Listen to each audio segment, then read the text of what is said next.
All right, welcome back to the Show Me Show podcast for episode number 27 during a Thursday night football game. So Thursday night Show Me Show podcast.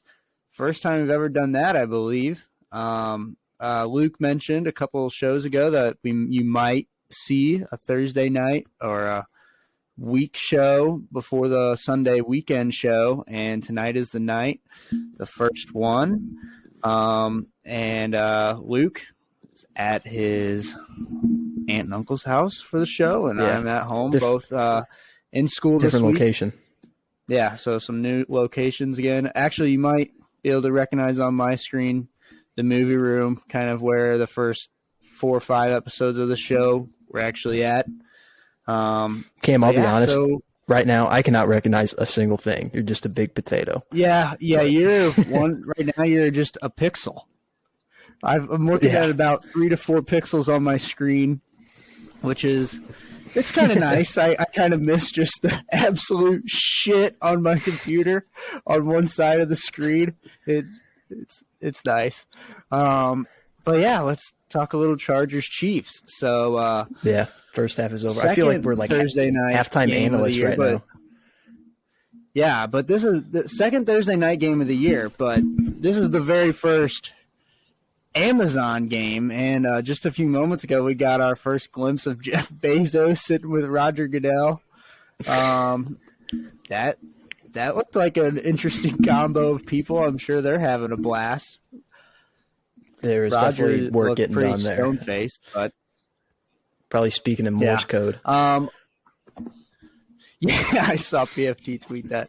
One thing to note, 10-7. This game so far is that Marching Mizzou, the Mizzou band is on the field right now. Just an important tidbit to throw out there.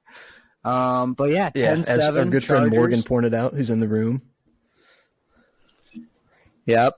And one thing to note about this game is that Justin Herbert is yet to lose in Arrowhead Stadium. So right now he's got the lead again, and he's looking to go to 3-0. They get the ball out of halftime. And they get the ball coming out of the half. So should be interesting to see if they can hold on here.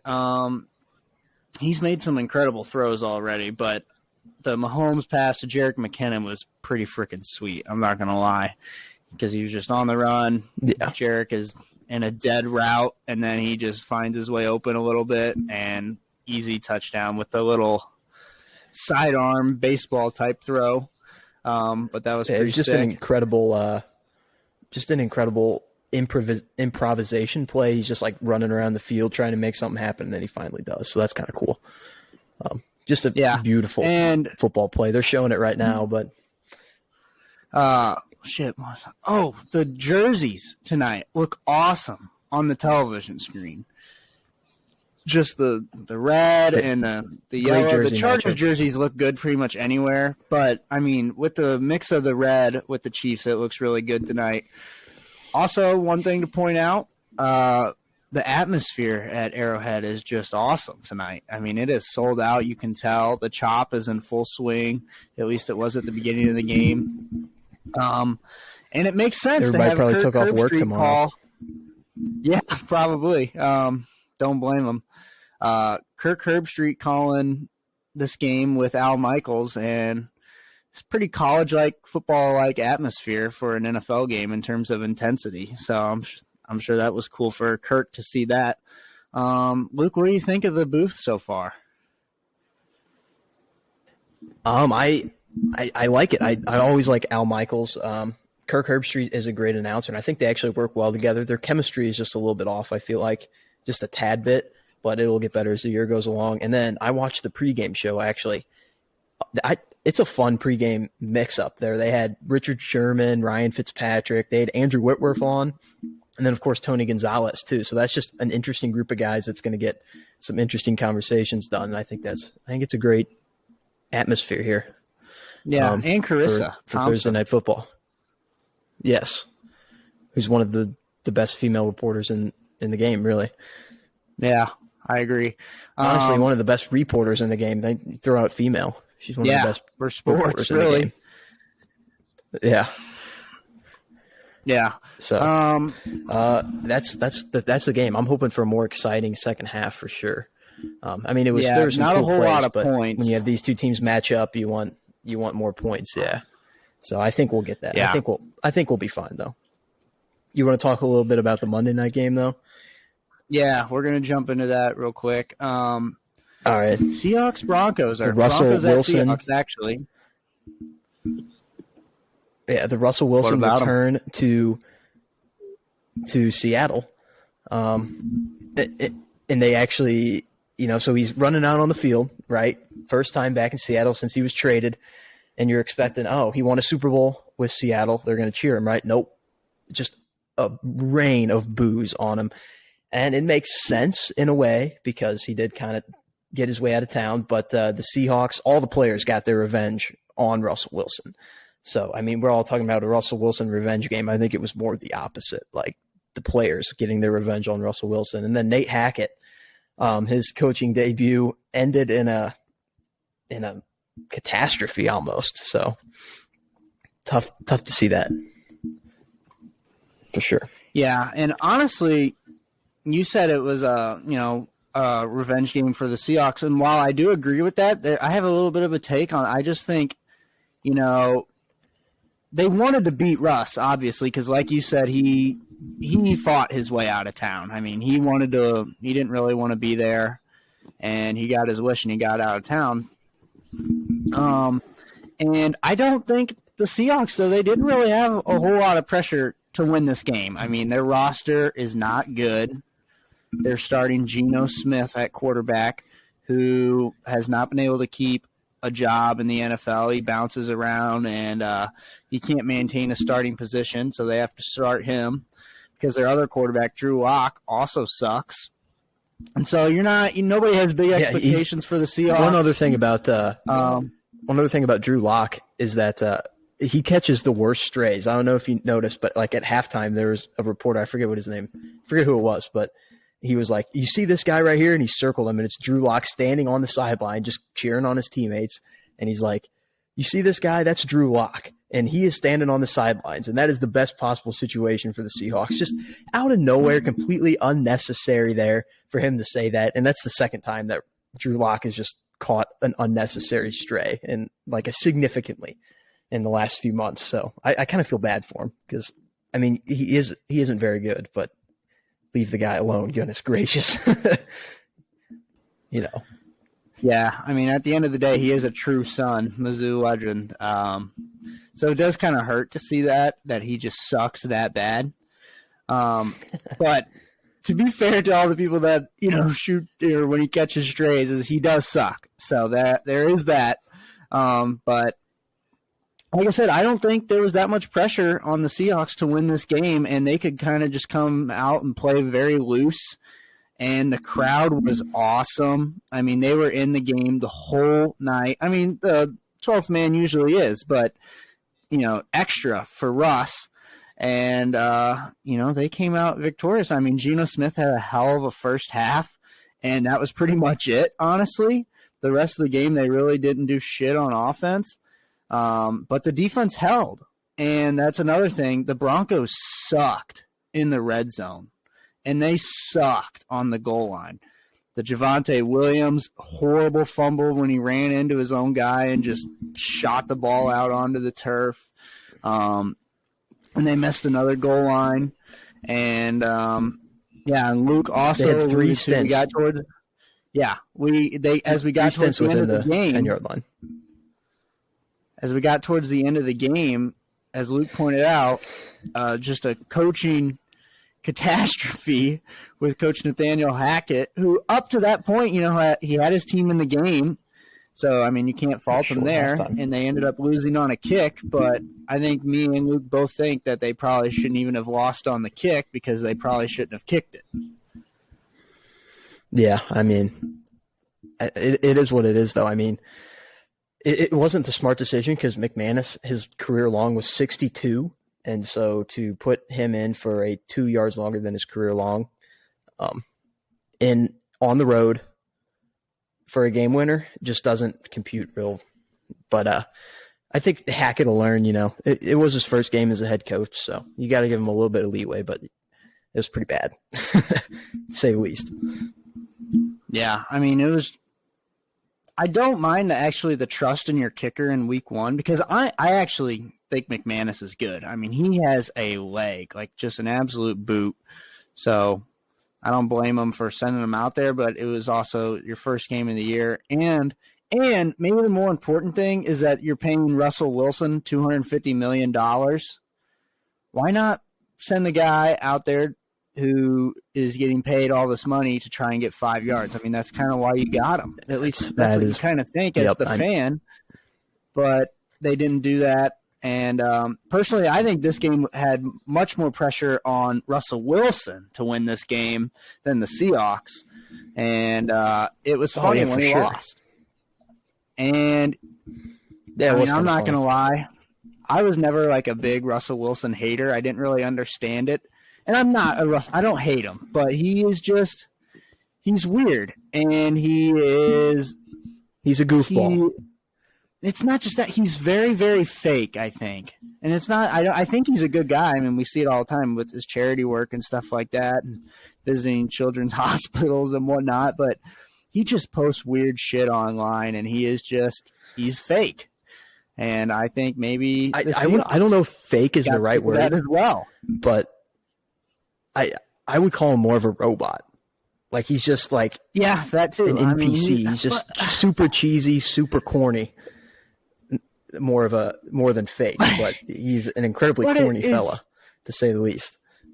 He is incredibly corny, but it's almost, the reason why I think it's almost fake sometimes is it's almost too corny, like to where you're like, is this real? Is he really putting this out there again?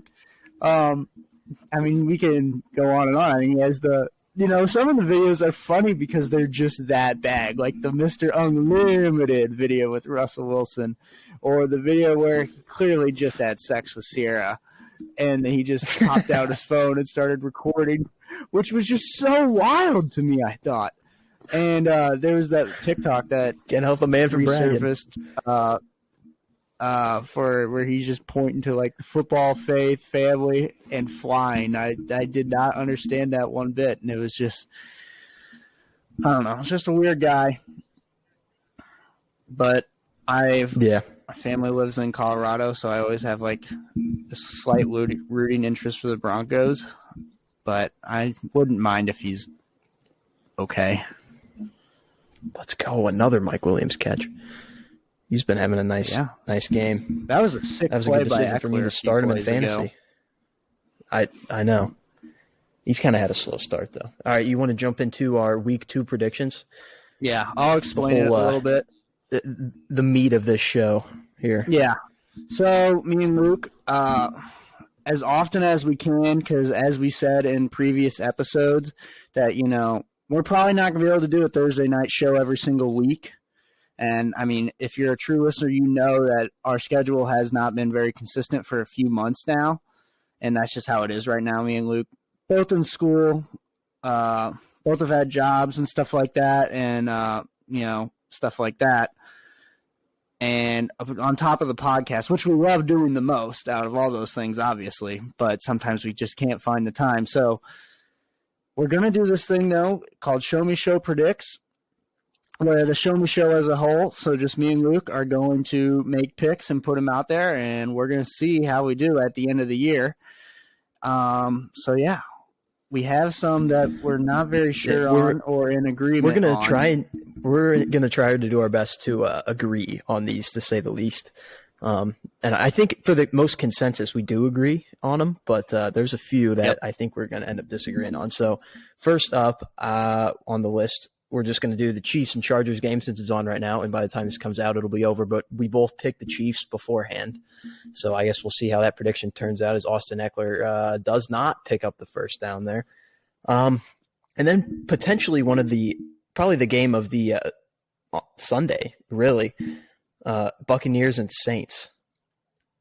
Cam put the Buccaneers down on this one. I picked the Saints. The Saints just they kind of own the Bucs, if you know what I mean. Like, their defense is just good, and the Buccaneers' offensive line this year is significantly worse. And I think that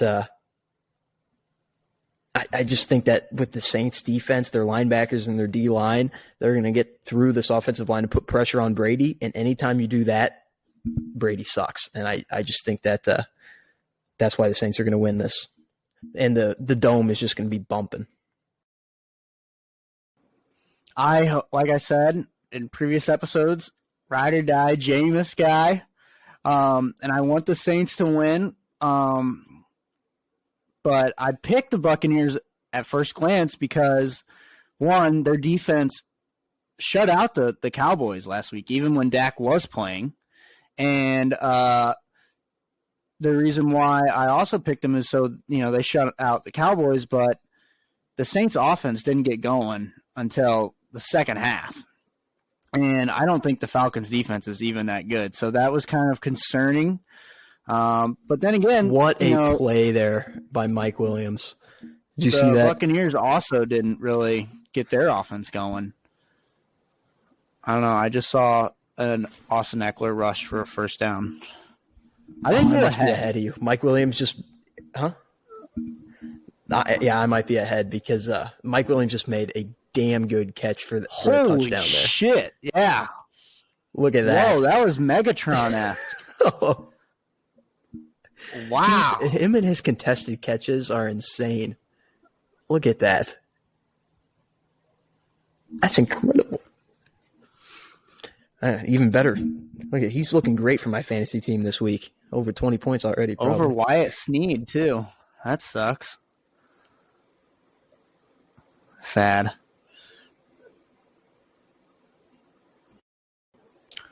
All right, where were we? We were in the middle of Buccaneers Saints, right? So yeah. I did have the Buccaneers. So I think the way we're going to do this is we're each going to get 2 vetoes. So on our pick'em sheet, I have the Buccaneers. Do you want to use one of your vetoes? Yeah, I'm veto. I'm going with the Saints. I don't think that the Buccaneers have beaten the Saints in a regular season game with Tom Brady ever. So I think we're going with the Saints. Okay, and Saints the next game up, we got all right. Next game up, we got Patriots and Steelers. I think this is a consensus agreement. Steelers, the Patriots looked like ass in week 1. And that's really all there is to it. The Steelers didn't look the greatest, but they certainly looked a lot better than the Patriots. And it'll be a very, very boring game, to say the least. I had 2 really bad offenses, but I think that the Steelers are good in really boring games. So, yeah, one thing I'm a little concerned about is, we're going to be missing half of our pass rush with TJ Watt out for a few weeks or 6 to 8 weeks, hopefully. But yeah, I mean, we've talked about this, I think, 3 or 4 shows in a row now where the Patriots sucked in the preseason on offense. They came in last week on offense and sucked. And to top it all off, McCorkle Jones had to get an X-ray on his back. And so he's probably not even at 100%. I don't know if he's playing or not, but I think as of right now he is. So, yeah, we're going Steelers there. Next, that was kind of a funny little bit of an autism attack there by you. You did? No, you did. You're like, he had a back X-ray, which he got an X-ray on his back. X-ray on his back. Yeah, Jets at Browns. Browns. I don't think. Browns. As long as Joe Flacco is still playing, I think it's Browns. Yeah, Flacco. This one was hard for me. I'm not really sure. Commanders at Lions. I picked the Lions. I got the Lions as well. Agree with that one? Okay, so we'll just move on. But I think it's interesting, this one. I'm curious to see how the Lions secondary plays in this game because they have to stop Curtis Samuel, who looked good last week, and obviously Jahan Dotson, who scored 2 touchdowns in his rookie debut, and, of course, scary Terry McLaurin and Logan Thomas, who also looked all right last week. So, and Brian Robinson one thing might about be coming this game, back. off of getting shot. I don't think Robinson's coming back this week. I think it's going to be in the next few weeks. But yeah, he did get shot, and he's going to have a very fast recovery. But one thing about this game, the Lions played really well against the Eagles last week, and the Eagles, I think, are really just a top team in the NFC this year. And I think that this is a game that if the Lions want to be competitive this year, they got to win because the Commanders aren't that good of a team. They have a solid offense, but all in all, they're not that good. So I think this is a game that the Lions have to win, and it's in Detroit again, so maybe another sellout. So Lions. Yeah, Lions is the pick. I like it when they sell out Ford Field. Also, Carson Wentz had 4 touchdowns last week. Did have 2 interceptions. One was a freak play by Travon Walker, though, so not exactly shocking. But, yeah, I mean, I want to see if they can stop the football team's wide receiver core, and I want to see if the football team defense can stop Jared Goff, which I think they might be able to do, though. So if that pick – did that interception stand on your screen? What was that? Sorry, I was watching the game. Did the interception stand? That's offsetting penalties, so they're gonna play. Okay. So, but yeah, that was pass interference. Yeah, obviously. Panthers at Giants. Panthers. This one I have no fucking clue. I picked Panthers, but I don't know. I'm going to pick Panthers as well, but at the same time, I don't really care because neither of these teams are very good, and they're not going to be around at the end of the year. I think people are going to be riding high on the Giants after their win last week, but I think the Panthers are going to be a little hungry. Yeah, me too. I think Baker is. Unbelievable. Well, I guess another pick happens, so it doesn't matter that it gets overturned. But so Chargers looking real nice now, 17-7. This is how I felt last week. You were so far ahead of me. Yeah. On the Cowboys game. Now I'm ahead of you. Oh shit, that was a bad interception by Mahomes. That was really bad. Moving on. That was a good catch. Colts at Jaguars. Colts. Right? Colts. Although it wouldn't shock me if this one's really close. Gotta be. Colts. No, I think the Colts Ravens are going to come out very hungry this week after their showing last week. Dolphins at Ravens. This is actually... I don't know what hungry is for the Colts. I don't know if I've ever seen them hungry. You know? That's actually a good point. That's just my stance on the Colts. I've never seen them jump out on somebody really in a big way, especially on the road. With Matt Ryan, too. Yeah. So I'm not really sure, but I think they will win. But yeah, Ravens. Dolphins, Ravens? Yep, Ravens. This is just one of the more fun. Oh, sorry. This is weird because you're a slight delay over me here. So, but the Dolphins and Ravens, one of the most fun matchups of this week. I think it's going to be a very underrated matchup. But hey, I'm all for a Lamar MVP season this year, so I'm picking Ravens. You don't like it, Morgan? Morgan is in on the Dolphins and he disagreed. You picking Ravens or Dolphins, Morgan? Oh, he picks Ravens. Okay. All right. Good to know that Morg Dog is on board. Yeah. Falcons. He just didn't Rams. like the Lamar MVP season. Oh, he's probably like a Russell or who is his team? Is it the Broncos? Yeah. He's probably a Russell Wilson lover. Do you love Russell Wilson, Morgan? He probably loves all he the said he loves him. Russell Wilson. I love him. Do you want to marry him? Do you have unlimited love for Russell Wilson? Do you have unlimited love for Russell Wilson? And he says, of course. So that's gross. Falcons at Rams. It is kind of gross. Falcons at Rams. Rams.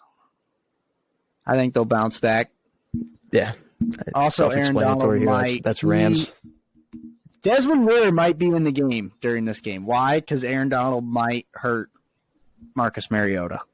Mariota. That's just a take.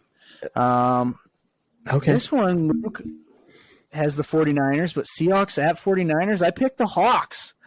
I don't trust Trey Lance, but I do kind of trust the 49ers defense and Kyle Shanahan, but I don't trust Lance, so I put my nuts on the line for the Seahawks. But if Luke wants to veto it, that's fine. You know what? I'm going to – oh, they reversed the interception?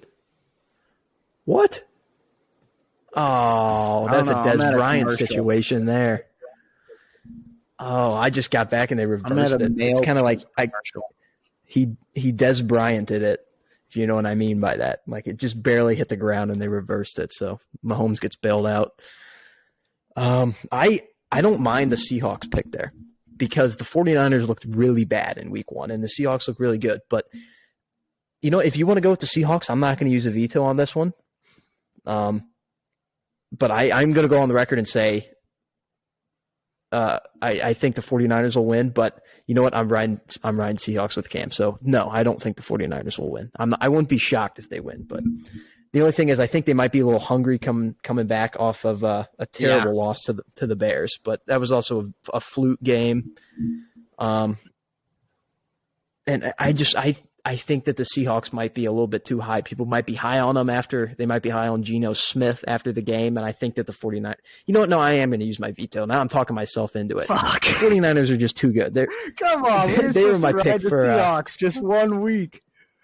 I'm the one thing this is a terrible week to ride the Seahawks. Is just a Geno, like a back to earth Geno Smith letdown spot. Like, instead of playing one good first half like last week, he's probably just going to play the whole game like he did the second half. So 2 just below average halves of quarterback play. And that's my scare there. But, all right. Well, I think disagree with any of the other games? I kind of disagree with the Ravens and Cardinals one. I think the Cardinals are going to win, but I'd rather use the veto here because I'm actually really high on. Yeah, that's what I said, didn't I? Or did I say Ravens? I meant Raiders. Ravens. No, I think the Seahawks are. This is a game I really am just riding with the 49ers on. I think that Trey Lance is going to come back. He's going to show people he's got a lot to prove. And the Seahawks are just going to be a little bit – that was an emotional game last week. That wasn't a good game by the Seahawks. That was an emotional game. They're getting back at Russell Wilson. I think they really do suck. And the 49ers should wallop them in this game. So I'm definitely using a veto on that. If I had one veto, I would use it on this game.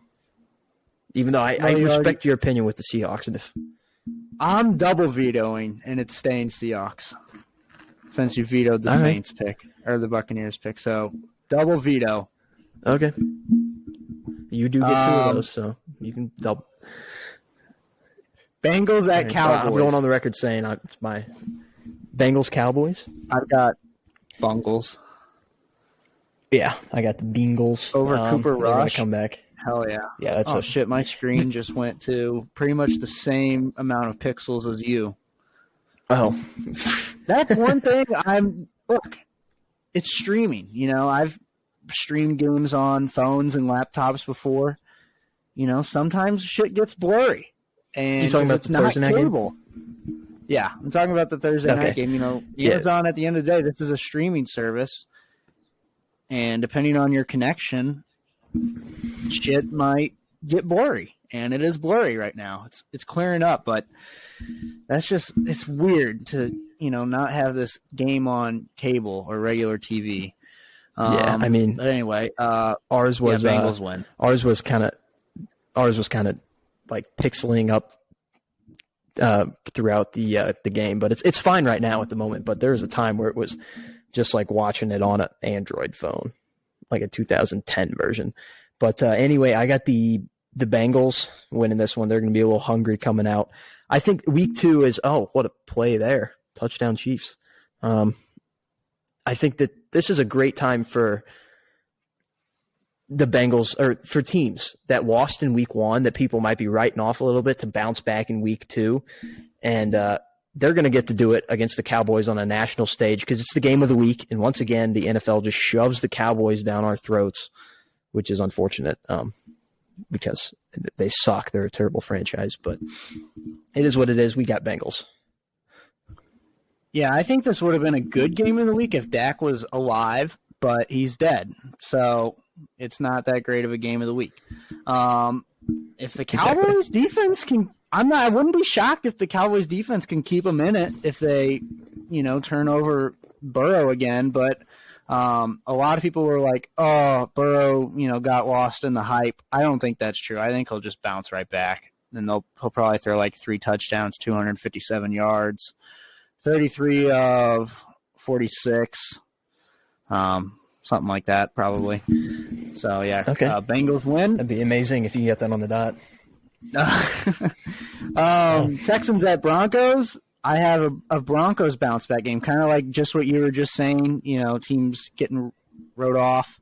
I think the Broncos will bounce back. But I think it'll be close. I think Mills Mafia will keep them in it until the fourth quarter. And then I think the Broncos might pull away. I disagree with you in that situation. I do think that the Broncos are going to bounce back, but I think they're just going to come back in and wallop the Texans. I think that they're not just going to bounce back, but they're going to cover the -10 spread. So that's my take of the week. I think that they're going to just 10 points is a lot of their points offense is in the clicking. NFL. I know, but they were on the goal line. I understand what you're saying. They have the weapons, but what happened last week? I have no idea. Maybe they couldn't score. Rough, they had the yardage last week. This is the thing. They had the yardage last week, right? They got to the goal line multiple times. They just couldn't punch it in. And the Seahawks had great goal line defense. I don't think the Texans are going to have that, even though they did against the Colts. But once again, that's a divisional matchup. I think it's a little bit different. So I think that they're going to be able to punch it in this week. And I think they'll put up 30 or more points on offense. I think that'd be better for the NFL this year if they do, get their offense clicking.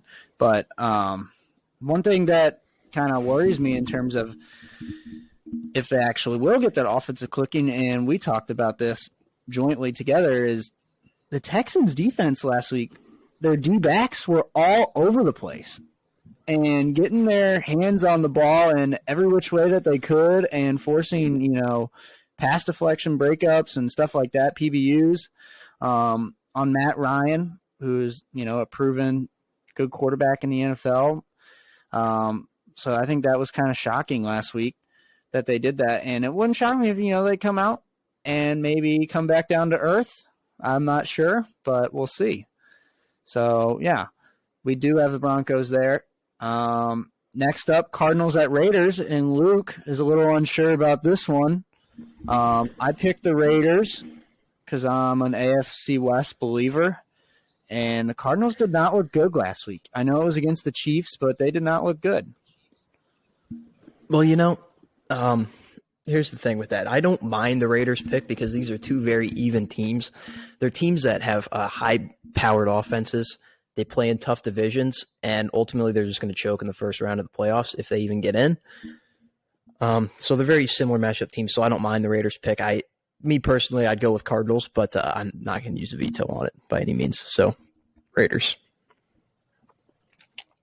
And then we'll move on to Bears-Packers. Yep. All right, I got the Packers. This is once again one of those bounce-back situations here. Yeah, Packers are going to bounce back. Lazard may be back, so that would be huge for Rodgers. Yeah, I think he needs a target that he's somebody he's actually already thrown to before, in a game. That's not Bobby Tonyan. I think that'll help him out a lot. And I have Packers too, obviously. This is like playing in it's not like this. It's not like playing an FCS team because it's the NFL, but, this is supposed to kind of be, you lose week one, you're kind of your pickup game. But, hey, man, the Bears are 1-0, so who knows? But, yeah, we've got the Packers. 2 games left two here. Monday Night Football games. This is a doubleheader on Monday night. Titans at Bills, and I've got Bills after the Titans' huge shit show last week in the loss to the Giants. What about you, Luke? Go for it. I got the Bills as well. This is actually a rare scenario where I'm not going with the hungry dog here. I don't think the Titans are going to bounce back that much, mainly just because it's the Bills. But I got the Bills, to say the least. At home in Buffalo. Too obvious of a pick. Josh Allen looked too damn good last week. I mean, it wouldn't shock me if Vrabel finds a way to keep it close because, he's just that good of a coach and a defensive-minded guy. But, even Derrick Henry and that offensive line, they didn't look fantastic last week against the Giants. So, I think Henry's going to have a nice game. Also, that's another thing to point out, circling back to the Giants-Panthers game, something that we didn't talk about, Azeez Ojulari is coming back this week, linebacker, and Kayvon Thibodeau will be playing his first game this week. They're both coming back from injuries, so that might help their odds in winning that game. I think I've still got Panthers, but just something to keep an eye out on. Maybe Thibodeau will make a big play, get in the backfield early on to kind of set the tone, but we'll see. Moving on to the last game, Vikings at Eagles. Once again on Monday Night Football. This one is going to be an awesome game, I think. And I've got the Eagles at home. And I think it's strictly just because they're at home. Well, here's the thing. I don't know why they have two games on Monday Night Football. It seems like they're two really good games that I would watch separately. But the thing is they're on at the same time, so I won't be able to do that. But I will probably be picking the Vikings-Eagles just because it's two really good teams. I got the Eagles as well. I'm big on the Eagles this year. Yeah, I think – and they're at home. I think they're going to come out. And Kirk Cousins, I think – what was the stat? Has he gotten a win on Monday Night Football yet? I don't know if he has, but he's not very good in prime time, and I think this trend will continue. All right. Although I do think we're seeing a little bit of a different Kirk this year. That's just the feeling I've had. We've talked about that feeling I've had about the Vikings this year. Paid off dividends week one, but it was also week one Packers. Who knows what that team, the week one Packers, really is. Week one Packers is like its own entity. After that, it's like a different animal usually. So we'll see. So just to recap, Chiefs, Saints, Steelers, Browns, Lions, Panthers, Colts, Ravens, Rams, Seahawks, Bengals, Broncos, Raiders, Packers, Bills, and Eagles. Those are our winners for week two. We'll post a little graphic and we'll update it after, the games have concluded, and we'll keep track throughout the season. But yeah, that's our week two Show Me Show predictions. And we may get time on that too. Yeah. One thing left to do is a little tough scene of the week. Luke, do you want to go first? You got a first, Cam, if you want. No, mine is bad. Okay. Mine is very, very tough scene. You got it. My tough scene of the week, I've got two this week. It's a nice play. Is and this tough scene has kind of been building over a little bit of time now, but it's really this simple. I'm just becoming a fat fuck. I haven't been able to work out over the past couple weeks after working out for pretty much 3 straight months over the summer and into just pretty much over the summer. And obviously at school last year I worked out 4 days a week. But not anymore.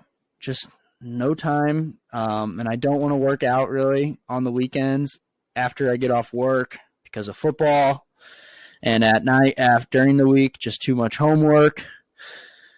And I come home from work. So it's just a tough scene. It's just like, I guess this is how the freshman 15 takes place, is just, you just think you have no time and you don't go work out. And yeah, I'm kind of in that spot right now. So yeah, not looking great for me. I think you're talking about the freshman 15. I think one thing that you're missing on that is a lot of alcohol, which I think you're avoiding, but that you'd be putting on about a freshman 25 in that case. Is that all your tough scenes? I've got one more, but I didn't know if you wanted to go. But you said yours is pretty bad, so I'll just give off my other one too. Yeah. Another tough scene in this one's weird, but I'm a noob when it comes to Microsoft Office products. So like Microsoft Word, Excel. A noob? Yeah, I have no idea what the hell I'm doing. And I guess some reasoning behind this is just that we've used Google Drive and shit since 5th grade. So what? 8 years. We use Google Drive and like Google Docs and shit. I haven't used like Microsoft Word and PowerPoint and stuff since like 3rd and 4th grade, when we had to like go to like the computer lab and do stuff and write reports and stuff. And yeah, I still use Google Drive too. Like I prefer it over to Microsoft Word and stuff just because that's what I've been using, and humans hate change and I don't know how to use it. And it's actually affected some of the school stuff that I've been doing. Like they ask you to use Microsoft stuff because they pay for it. It's in like my school's fees or whatever. And so we get it for free, not for free, but just with our school package. And I just have no idea how to use it. I just figured out how to download like the apps onto my Chromebook, or not my Chromebook, my MacBook, and how to access them from there. But I have like no idea how to access like the Google Drive of like Microsoft Office products. So I'm just lost. So thank God for the internet to go up and search how to do that stuff. But it is just tough scene. Yeah, I'm still using like the Google Docs and stuff just because it's easier, and my professors and teachers don't really care. No, I don't think like the only professor that really seems to care is like my chemistry professor, because he needs us to use like Microsoft Word and Excel for science, shit like graphs and linear regression and like inserting equations. For some reason, you can't insert equations on Google Drive, which I had no idea that you couldn't do that, but that makes sense also that I wouldn't know that. But yeah, Google Drive is just way easier to access and use. So, yeah. Yeah. The thing just it restarted our video. So hopefully the beginning of it's saved, and this is just like a separate clip. But if not, we have a new tough scene to add, because we may have just talked for 30 minutes for nothing if it didn't save. But hopefully it did. Hopefully it just poor internet affecting the flow. Oh, maybe. I don't know. It says we got poor internet right now, but it could be the case. But so that could be a bonus tough scene. But my tough scene is me and my dad got tickets for the game last night, which last night was the game that Wainwright and Yachty broke the all-time record for starts as a battery, at 325, which is something that will probably never happen again. So that's shout out to them. We'll talk more in depth about it on our show on Sunday. But we got tickets to that game. We bought them like a month ago because my dad had like a free voucher. Oh, I don't think my mic was connected. Anyways, my dad had like a free voucher. And so we bought them like a month ago, and it just was so lucky that we're like, oh, this is the game that we get to go to, right? The game that get to break the record was the one that we picked. So we go, we're planning to get down there 30 minutes early, get to watch all the stuff. We missed the first pitch. It took us an hour to drive what normally would take us about 20 minutes. The traffic was that bad. Like we were literally going 30 on the interstate for like 30 minutes. 30 minutes just going 30 miles an hour is generous. It was mostly like 15 to 20 miles an hour most of the time. So it was just absurd traffic. And we missed the first pitch. We missed the giveaway. They had like this rally towel giveaway for the first 30,000 fans. And we missed that somehow too. So it's just a tough scene. I'm still just sitting here contemplating like what went wrong. I don't know how we let that happen, but I guess that's what happens when you have two men and no women planning things. Things typically tend to go wrong. So shout out to women there for being. That's good also planners, just like a nice introduction to city life. Is just getting screwed over by traffic. Yeah, exactly. That's why you take the subway in New York. But yeah, so tough scene for sure. I probably have some more. I just can't think of them because that's the only thing that I'm thinking about in my mind right now. Because I hate myself for it. I don't know why. That was a moment in history that, how much of a baseball nerd I am, and my dad is a baseball nerd. He's a huge Wainwright fan. And just the fact that we missed that moment, like the first pitch, them breaking the record, it's just a tough scene, man.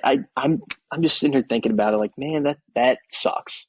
It blows. It's terrible. I'm not gonna forgive myself for this for a long time. I'm a big guy of moving on, like forgetting the past because you can't change it.